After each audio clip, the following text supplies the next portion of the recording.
Hi guys, this is Himanshu and in this video I will be discussing a concept called as matrix exponentiation with the help of this problem throwing dice.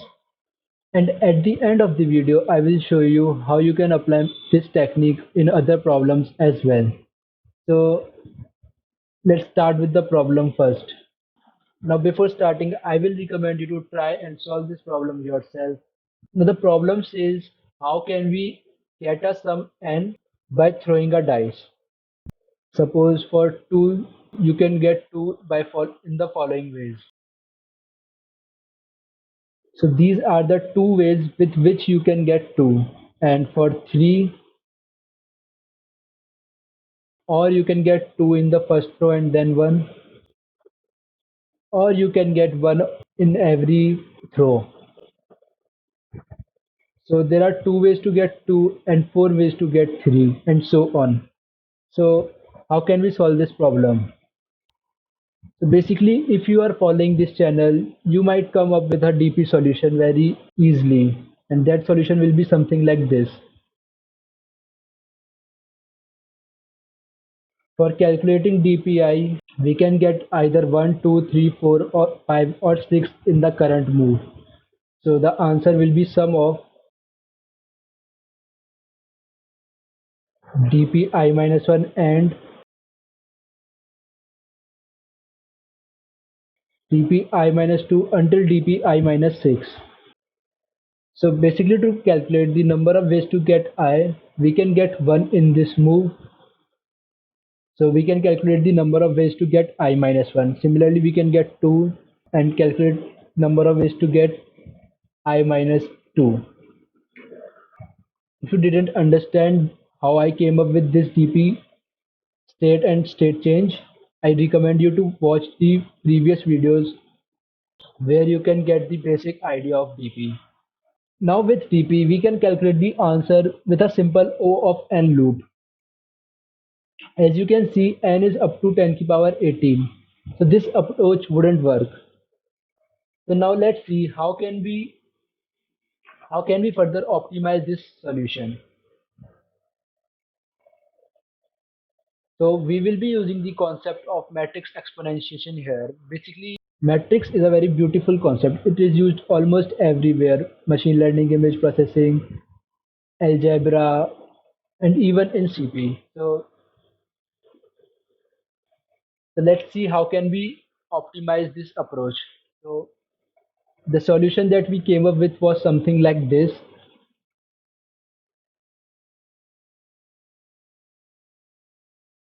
dpn is equals to dpn minus 1 till dpn minus 6. Let me write it in a different way so we can generalize the solution for other problem as well. So basically dpn can be written as a nth term. So dpn can be written as a nth term where this term is calculated by previous terms, which is n minus 1 to n minus 6.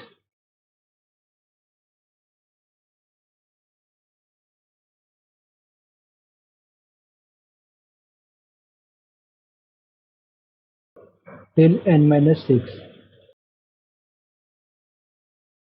So now as you can see, for calculating nth term we need the values of previous 6 terms. Similarly, for if we wanted to calculate a n plus 1th term, so the answer we would need will be its previous 6 terms, which will be a n minus 5. So since this approach is matrix exponentiation, let me introduce some metrics here. Basically, for calculating nth term, we want its previous 6 terms. So let us make a matrix of these 6 terms. I will call this matrix as a P. It will have value of a n minus 1 till a n minus 6. Now what we will do is multiply this matrix with another matrix let's call it A, so that we can get the next six values, which will be from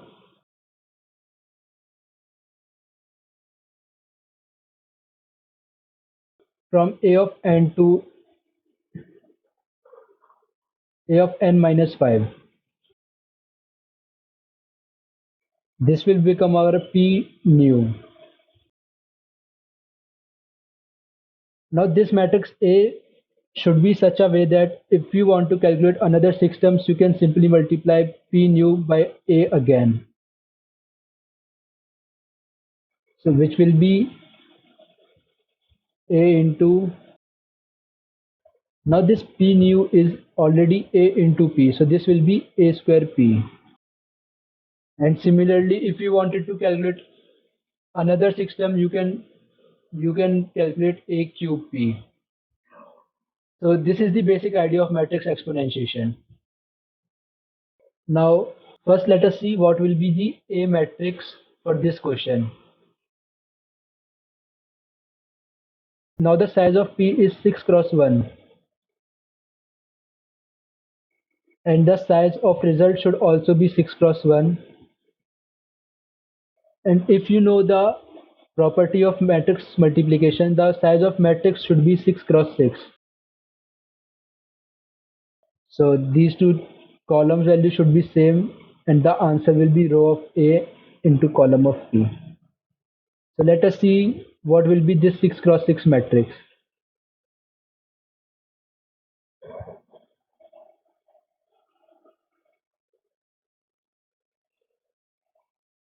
Now this value will be calculated by multiplying first row of A with this column of P. So for calculating A and the contribution of each of these values is 1. So this is why I wrote this as a multiplication of 1. So first row will be, so still if you don't understand why these all should be 1, to calculate the result of first row and first column of the output of multiplication, the first row of this A matrix, first row is multiplied with the first column.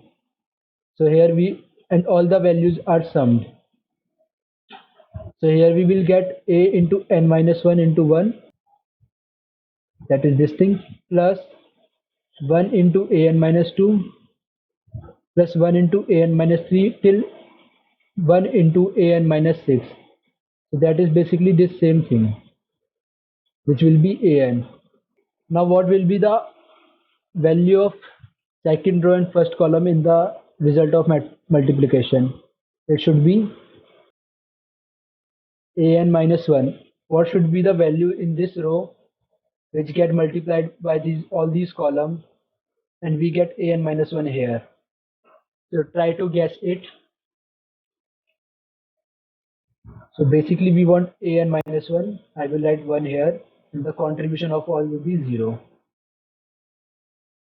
So this will be the second row. So let's check if this will work. 1. Now this is second row and first column. So second row of A into first column of P. 1 into an minus 1 plus 0 into this. So this will be simply an minus 1. Similarly here we want an minus 2. We will put 1 here, and rest of values will be 0.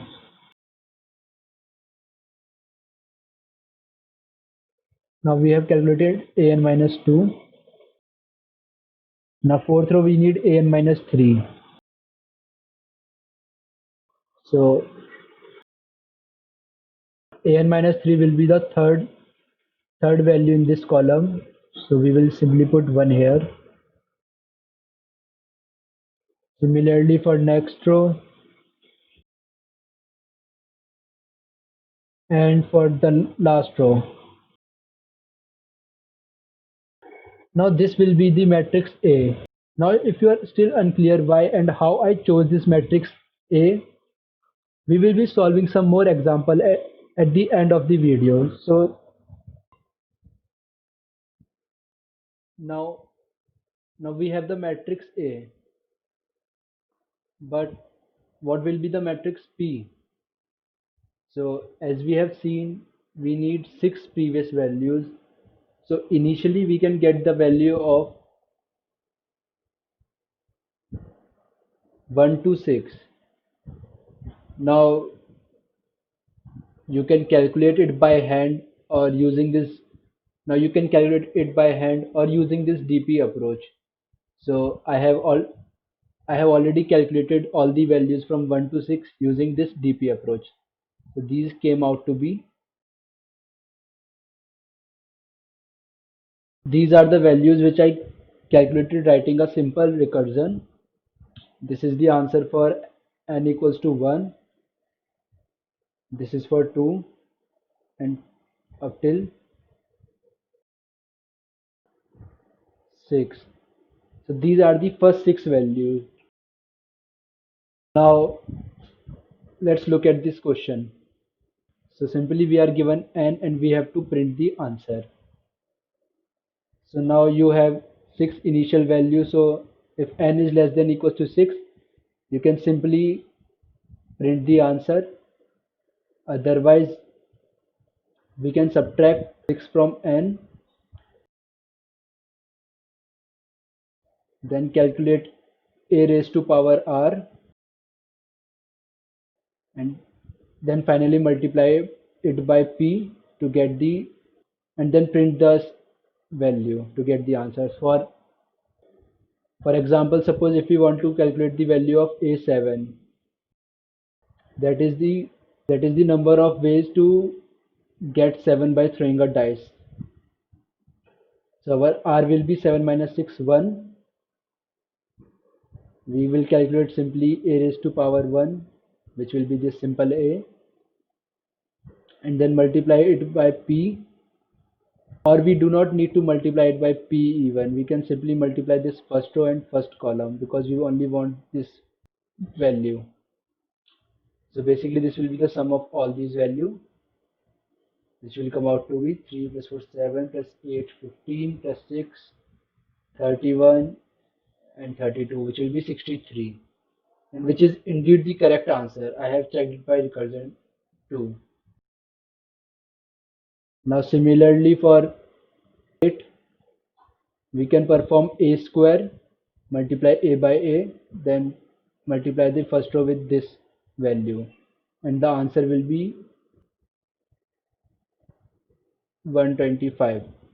Now, now again, if things are still unclear, I will be giving more examples too, but let's look at some implementation detail and time complexity of this solution.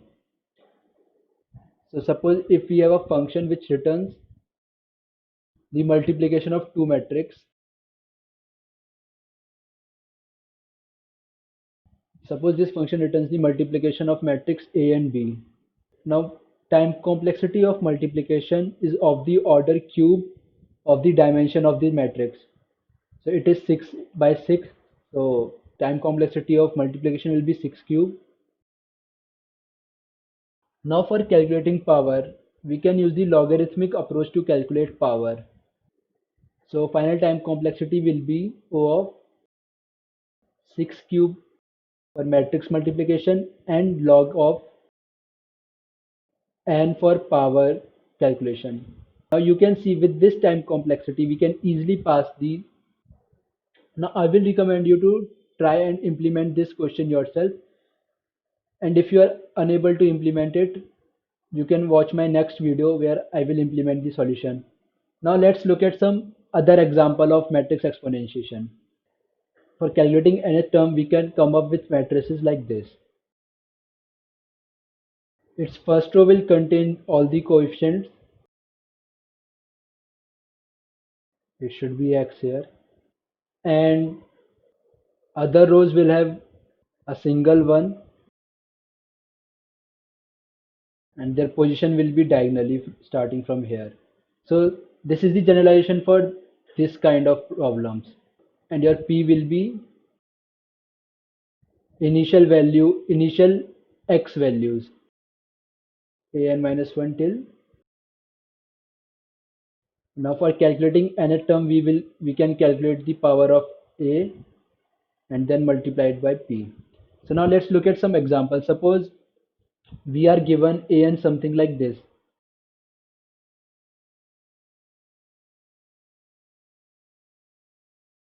So I want you to pause the video and try to come up with the matrix yourself.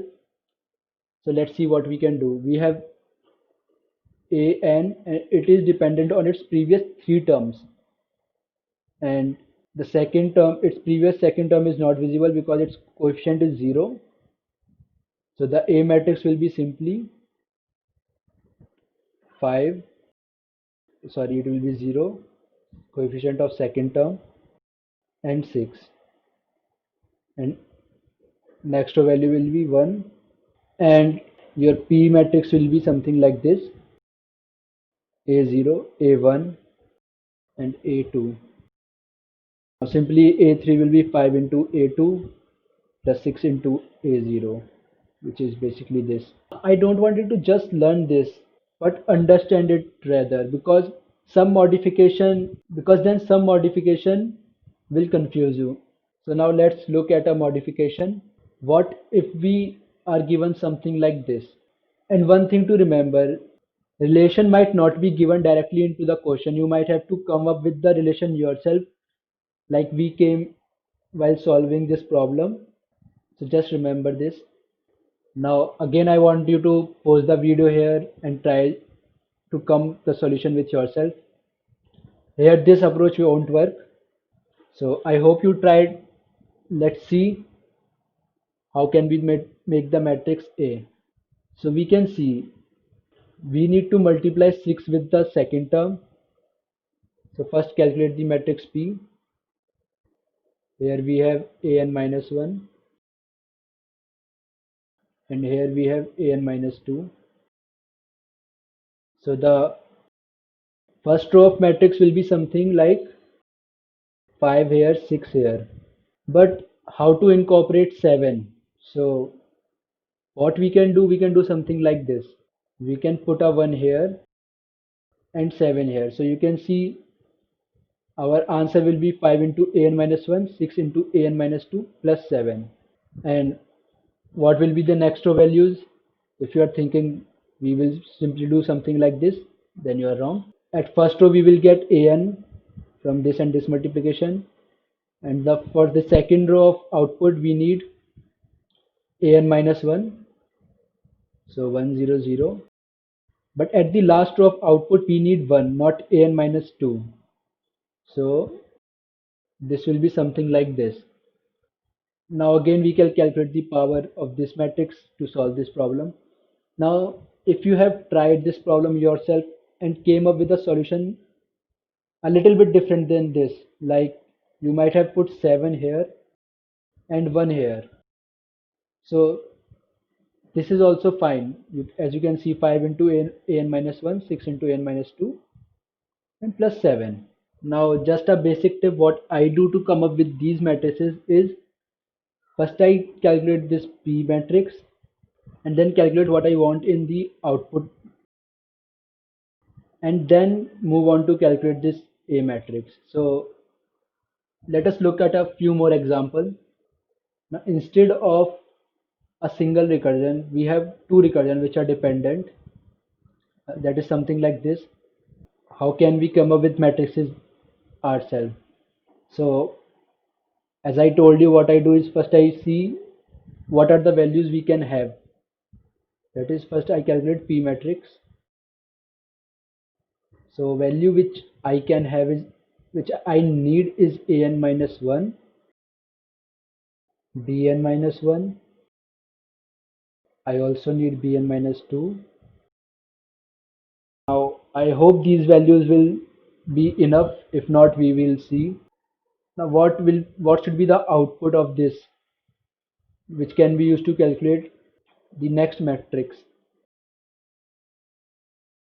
We need an, so the output should be an. Now for calculating an plus 1, we would need an here, which we have already written, and then we would need bn. And similarly for calculating bn plus 1, we would need bn and bn minus 1. Bn we have already written here, and bn minus 1.